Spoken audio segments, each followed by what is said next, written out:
Hello my friends, welcome to my review of the Kat Von D Shade and Light Glimmer Eye Palette. I have a lot I want to tell you about this palette, and including people I don't think this would be good for and people that I think would absolutely love this. So stay tuned. If you've never been to one of my reviews before, they are quite long. I have lots of information to give you, so if you're not interested in part of the review, you can go ahead and skip to the next section and you'll probably be interested in that part. Timestamps will be down below for easy skippability. We're gonna start with what in the world is this palette? This is the sister palette, true sister palette to the Kat Von D Shade and Light Eye Palette. I have the newer version of the eye palette. This just came into my life recently, so I do have the matte version at this point, and I did use it as part of the look that I'm wearing today that I'll show you in the demo in a minute. So this is pretty much the exact same color scheme. We have a section of neutral, then cool, and then warm tone shades in different quads. The big difference is that this one is all matte and this one is different levels of shimmer and shine. This is $49. You can get this currently at katvondbeauty.com and also at sephora.com. Supposedly it is limited edition. Kat Von D is a cruelty-free brand. This is also a vegan product, where the original Shade and Light Eye Contour Palette was not vegan. This product is not made in the USA. It is actually made in Canada. The packaging is a hard plastic. This has a texture to it. You've got the holographic print here, and the shade names are printed on the back. They do match if you flip it over. So if you're looking, the color on the far left is porcelain, and this color on the far left is porcelain. That's how it's printed on the back, and I do like that she took the time and effort to print the shade names on the back. I know some people prefer that they be printed on the front, but I feel like with the way this plastic is, it's a very shiny plastic, that it might have scraped off or rubbed off unless it was actually etched into the plastic, because it is a smooth plastic. So I can see why she didn't do that if she wanted to have this sleek, shiny plastic packaging on the inside. You do have a large mirror at the top. It says Kat Von D, and I do find this mirror to be a great size for this palette. It is a snap closure, not a magnetic closure. It feels extremely sturdy. It is very heavy. You notice that right away when you hold it. It's got some serious weight to it. My first big critique of this palette that I feel like Kat Von D seriously dropped the ball on was that there is no look card or directions for how to use this palette. In the original Shade and Light palette, at least the one that I got, there was a pamphlet that you could look at that had different eye looks you could create. I feel like because she's got these different formulas that are new to her line, she really should have included some kind of directions. On the website, it does say that it's an eye contouring palette with 12 neutral shades in a range of glimmer finishes. There's shimmering satin base shades, pearlized metallic contour shades, reflective glitter defined shades, and special effect glimmer top coats. But there's nowhere on here that I can tell where it identifies which one is which. So if you're new to makeup, you may not have any idea what to start with. What does she even mean? Where are these shades located? Huge drop of the ball on that. This is the box, and it's absolutely gorgeous. The box is insane. It says, get inspired, go to katvondbeauty.com/how-tos to watch Kat's makeup tutorials. And as of the day that I'm filming, there isn't a single tutorial on this palette on the site, which I think is ridiculous. I think that's crazy to release something like this without any instructions. Another thing it says in the description is it says it's Kat Von D's signature high performance long wear eyeshadow formula, which is just straight up not true. It's not true. It's not real. Because all of these, to my knowledge, are brand new formulas to the line, except for these shades here, which is just a guess. It seems like the way that they feel, that they are the same formula as the Chrysalis palette and the Monarch palette, where they had kind of a satiny texture to them, but this is extremely different in formula than the Metal Matte palette, than the original Shade and Light palette, than the Alchemist palette. Those are the three palettes that I have ingredients for. Kat Von D doesn't like to post her ingredients anywhere except for on the boxes, so I don't have the other ones, but I can tell you that these do not match up with her most recent palette, so I feel like that it's her long wear eyeshadow formula, it's her signature formula, that I don't believe to be true at all. And I think that that's very misleading and makes me unhappy. It is possible that shadow palettes in the past had some of these formulas, but honestly, I seriously doubt it. I do have like the Ladybird palette, and I have some of her really old formula, and none of those feel or look or perform like these. She has identified those 4 different formulas, and I believe that there's one of each formula in each quad. So the top row is going to be those base shades that she talked about. The first shade in each quad down here, so this one, and this one, those are going to be your pearlized metallic contour shades. The next ones are the reflective glitter defined shades. That's this one, and this one. And then finally, the special effect glimmer top coats, this one, and this one.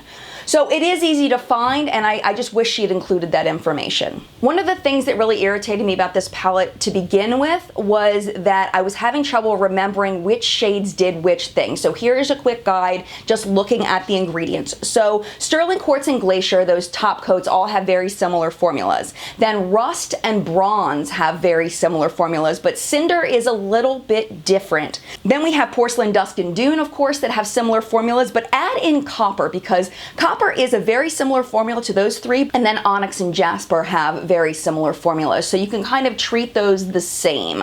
They kind of follow the pattern of the palette, but it's a little bit different. It's very confusing, and for me has been very stressful of a palette to use. In this palette you get 17.1 grams of product, which is a lot of product, and it costs $49, so that leads us to $2.87 per gram of product, which is on the middle to less expensive end of Sephora brand products. There's definitely a lot more expensive products priced per gram than this in Sephora. But it's definitely not overpriced, but it's not the cheapest that you can get. It's getting pretty close though. It's a good deal for something that you might buy at Sephora. There was a $24 brush that was marketed to be used with this palette. I did not purchase that brush, but I believe that I do have some brushes that are similar and that I feel work well with this palette. As far as ingredients that you may be concerned with for one reason or another, every single one of these shadows has talc in it.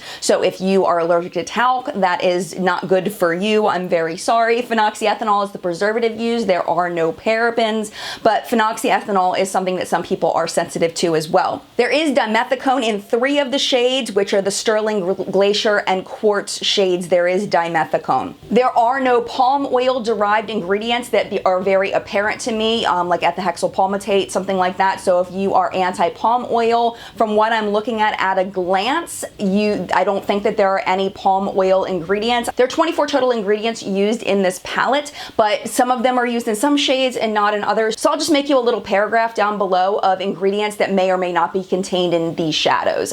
They're included in at least 2 of the shadows. The last thing I wanted to mention about the ingredients is these all do seem to be lip safe. I didn't see any ferric ferrocyanide or chromium oxide greens or anything like that. I guess because it is a neutral palette, and usually the problems that we have with lip safe products or eye safe products are usually in those colors like the reds and the greens and things like that. So these all do seem to be lip safe. You can definitely check with Kat Von D and email the katvondbeauty.com to make sure they're lip safe. From the surface they seem to be. So now that we're done with ingredients, I want to go ahead and show you swatches of the entire palette. There'll be both finger and brush swatches right now.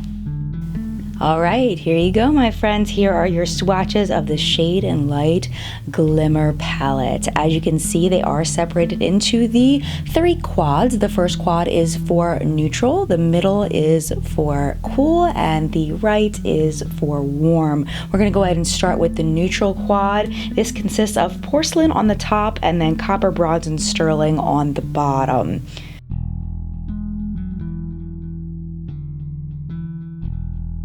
I feel like these all finger swatch pretty well. You can see that porcelain picks up really well on the brush, but I don't feel like it brush swatches very well at all. When you see the demo, you'll see how beautiful that applies to the eye. I don't feel like it's 100% represented here with the brush swatch. I think it's better on the eye.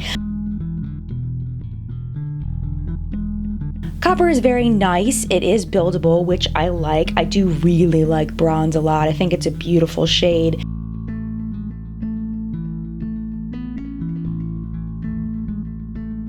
Sterling is a little tricky to work with. It takes some practice figuring out how it best applies, and this might do better with the Kat Von D brush. I don't know. It works okay with my Beauty Junkies brush. I will link this brush down below. It's very inexpensive. You can get it off Amazon. But yeah, I mean, I like the neutral quad. I don't feel like you can make a complete look out of anything in this palette. I really feel like it's best paired with some kind of matte neutral look or matte colorful look. It doesn't matter. The reason why I do the wipe test is it gives a hint to lasting power and also how they blend. You see the dark shades hang on, the light shades disappear, which is relatively typical, but I would like to see the light shades hang on a little bit better if they could. Moving on to the cool quad, I feel like Dusk is the worst finger swatch as far as comparison to how it applies on the eye. It applies pretty good on the eye. I like Porcelain just a little bit better, but it is nice. I do really like Cinder. Cinder is beautiful. Again, Dust just looks like doo-doo, man. But Cinder is really nice. I really like that one a lot. Onyx is a great shade too because the glitter does hang out on there. Unlike some blacks with glitter undertones, the glitter will fall away. I feel like the glitter doesn't really fall away with this. Even if you just swirl it in the outer corner, you can still see some glitter. And then Glacier is also very beautiful, but again, very tricky to work with, both Sterling and Glacier. Glacier is a little more white, where Sterling, of course, is a little more silver. I feel like you can't tell any difference between those two shades when you put them on the eyes, unless you're looking super, super close. Wiping them away, same deal as with the neutral quad, just the dark shades are the ones that are going to hang out there for you. The last quad is probably the most solid out of all of them as far as performance. This is the warm quad. Dune is really, really a nice shade, but Rust, I have to say, is my absolute favorite. I love Rust.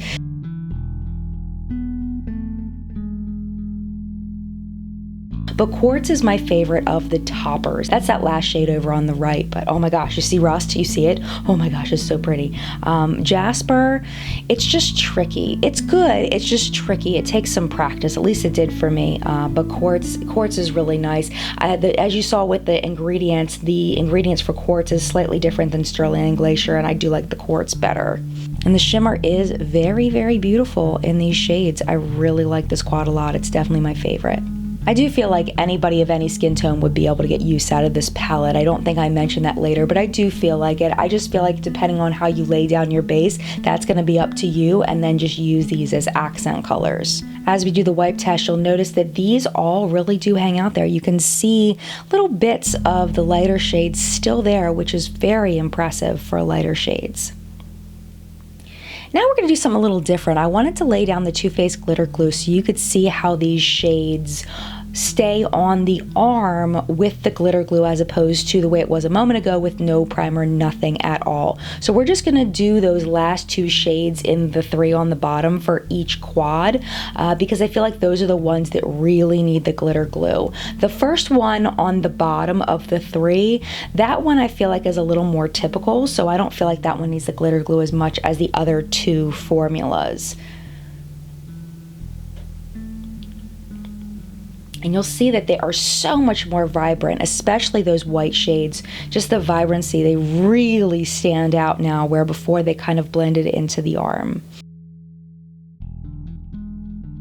And that Jasper shade really starts to pop now over top of the glitter glue, where before it just kind of fell flat for me. Just a completely different texture. I wish that Kat Von D had been able to create her own glitter glue to go with these and then included it with the palette as a gift with purchase. I feel like that would have been ideal. That would have been what I would have suggested to her if I was on her marketing team. I think it would have definitely lowered people's frustrations using this palette if they had had that with it. Now with the wipe test, you'll see that that glitter glue really does make a huge difference. You can even see those very light shades are still there to an extent. You also get a little bit of smudginess there. I had a little bit of my black fuzz from my background there. But you can see that they kind of smudge a little bit now instead of just staining, which is really cool. Now you've seen the swatches. I do want to show you how I got this eye look today. It is my favorite look that I've created with this palette. I feel like I finally figured it out, so I'm anxious to show you how I got this look today, and that's coming up now. All right, here comes the tutorial-ish kind of thing for this palette. I am going to be using the Kat Von D eyeshadow primer. I do like this almost as much as my Urban Decay and my Ulta. If you can't use the Urban Decay or the Ulta for some reason, I definitely recommend checking this one out. It does work very well and it's a different formula. I'm going to go ahead into the original Shade and Light eyeshadow palette and just use that first shade there for a transition, and then everything else is going to be from the Glimmer palette, but I really wanted to do a transition that was matte and then use as many shades as possible for the rest of the look. So we're going to start off with Porcelain all over the lid, and you'll just see the immediate opacity there. It's so stinking beautiful. Oh my gosh. Now we're gonna go into the glitter glue, and because Kat Von D is cruelty-free and vegan, I wanted to use a natural glitter glue. So this is the one by Silk Naturals. I don't think it works quite as well as the Too Faced, but it's still very good. Now we're gonna put bronze out in the outer corner and kind of build up the deepness there, and then add that little bit of sparkle out there. It's very opaque and very dark, so it takes definitely some blending to get it to soften out. And now going into my favorite shade, Rust, and kind of putting that over top of the other shade closer to the brow line. And now we're going to try one of those toppers. This is Sterling, and I was kind of nervous to use this shade because it didn't work for me in the past. And we're going to use Quartz on the other side. I figure out in a minute that I really don't like the way this looks and fix it. Someone had told me that if you use the dark shades with a little bit of setting spray that they work better, so I was trying that out on the lower lash line with Onyx on the outer corner to the center, and I do really like the way it looks, but I did feel like I needed to smudge it a little bit with my finger. Now we're going to go in with Jasper on the center to the inner corner because I just wanted a darker, a little bit smokier look for today. Now I realized that I really didn't like the way that Quartz contrasted with Sterling. I didn't think it was enough, so I grabbed this shade and put it on instead, and I liked it so much better. Again, it's just trial and error with this palette. Porcelain is gonna help me to blend out that Rust shade that's so pigmented and also highlight under the brow bone, and I really like how that worked out as well. As a highlight, I'm going to use Dusk. That was recommended in the tips and tricks for this palette, and I think it gives a really beautiful glow to the skin. I like it a lot. This is the finished look with liner and lashes, and I really do like how this came out. This is definitely my favorite eye look that I did with this palette, and this is me trying to make sexy faces and look like a beauty guru, which I don't know how successful that was, but I do hope you enjoyed the demo. So we've gone over all the basics about this palette. We've gone over the swatches and the demo. Now I'm gonna give you my full review of how I feel about this palette. I will tell you the first 3 or 4 times I used this palette, I absolutely hated it. I hated it. It was making my life miserable. I was like, what is going on with this thing? Why can't I make it work? It was making me so incredibly mad because I just couldn't figure out what to do with it to get it to work. The big trick, this is the big thing that I said in the demo, is that you need glitter glue. You have to have glitter glue in some form. The Too Faced one is fantastic. The one I used in the demo was from Silk Naturals. My friend Lupe, she was like, you got to get the NYX one and try it out. And I went to like 3 different stores and couldn't find the NYX one to make sure that it worked. But I trust Lupe when she says the NYX glitter glue is fabulous. So what you want to do is you want to lay down whatever matte base you're going to use. You saw how I laid mine down in the demo, but you do want to lay down some kind of matte base to go with these shimmers, or else you're going to look like a glittery craziness. I mean, unless you like that look. If you like that look, I'm not judging you, but for me, that's not a look that I prefer. I prefer to lay down some kind of substance before I throw the glitter on top. I have used this in conjunction with other palettes, and I do find that it's nice to just put one of these toppers on top of, let's say, a Juvia's Place palette with lots of color, or, you know, even another neutral eye look from, like, let's say, a Too Faced palette. It'll give it a little bit of extra spice. And I find myself gravitating more toward these toppers than I thought I would, because they are lighter than a lot of the things in the palette, and I prefer more, for the most part, lighter looks. In the end, I feel like this palette is for people that don't mind figuring out how a palette works in order to enjoy it. I feel like there's definitely a learning curve with this, at least it was for me. If you got this and you knew how to use it right off the bat, congratulations to you. You are a better woman or man than I, because that was not my experience with it. But I definitely do not recommend this for beginners unless you're going to just maybe pull one of these shades out in with another palette. Then you may enjoy it. If you want something more complex, something different, if you have a lot of experience with makeup, you're probably really going to love this palette. I don't find it to be user-friendly, which is a huge bust for me. I don't like that Kat Von D didn't give anybody any help with how to use this. That was a huge fail. I don't know what she was doing, because I see her as being a very good teacher when it comes to giving information to her consumers about how her products work, and I don't know what happened with this, and I'm very disappointed in that. I know I've mentioned it like a million times, but I'm like, ugh, on that one, because I do love Kat Von D products, and I don't know how that happened. The lasting power on this palette is really good, again, if you use the glitter glue. If you don't use the glitter glue, the colors may stay around. They do stick around quite a bit, but the fallout is insane. You know, quality-wise, blendability-wise, I haven't had the worst time with it after I've played with it quite a bit. But before that, my looks were just coming out a mess, and they were coming out either extremely ordinary and boring, or they were coming out so complex that they didn't look good. You know, they just looked bad.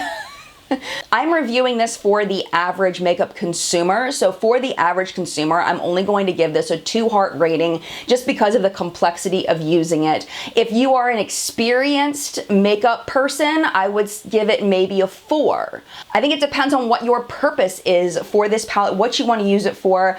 If you are used to a lot of neutral looks and you just want to add that pop of shimmer and shine, you will probably like having this. So you just kind of have to look inside yourself and decide which person you are and whether this would be something that you would use or not. Now that I figured it out, I am thankful to have it because I feel like it adds an extra tool to my tool belt. So is this a recommends for some people, not for others? So that's it for my Kat Von D Shade and Light Glimmer palette review. I hope you enjoyed it and found it helpful. If you did, definitely make sure you give this video a thumbs up because it makes me look super cool. Hit the subscribe button for more reviews in the near future, including my thoughts on the Anastasia Beverly Hills Subculture palette. I know that it's been done to death, but I still keep getting lots and lots of requests for it, so I'm still going to do it. And I hope that wherever you are having a wonderful day or evening, and mad love to you, and I will see you in a video soon.